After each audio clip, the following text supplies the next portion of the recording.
The Canadian Senate has passed a bill that expands access to medically assisted death. Assisted death has been legal in Canada since 2016, but the revised law includes people with an intolerable medical condition but whose death is not considered imminent. It means it could become an option for those whose sole underlying condition is mental illness once a 2-year prohibition on such cases has passed. The bill requires a formal signing to be made law. Let's get some more on this now. We can speak to Krista Carr from the group Inclusion Canada.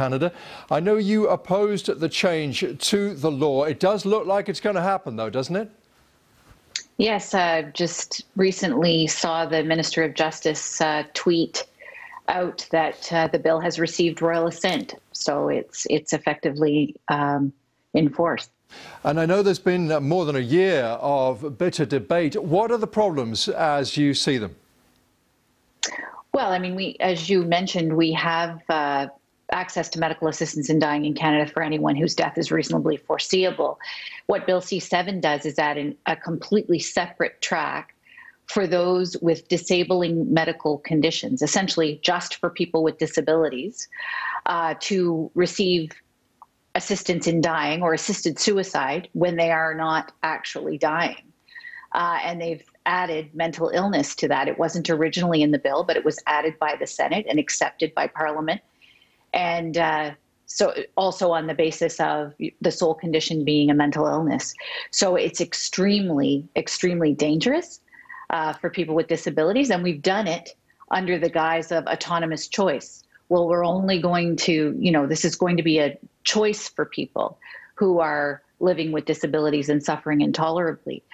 Well, when you look at the state of people with disabilities in Canada and the levels of poverty and the lack of supports people experience and the lack of access to mental health supports and the services and things that they need, the broken systems and the wait lists for housing. I mean, people are living in intolerable conditions who live with disabilities, and this will not be a real choice. There can be no autonomous decision-making when you're living in those kinds of conditions. And so we know for a fact, when you couple that with the systemic and ableist bias and discrimination that already exists in the healthcare system around people with disabilities, this is just going to be a complete recipe for disaster.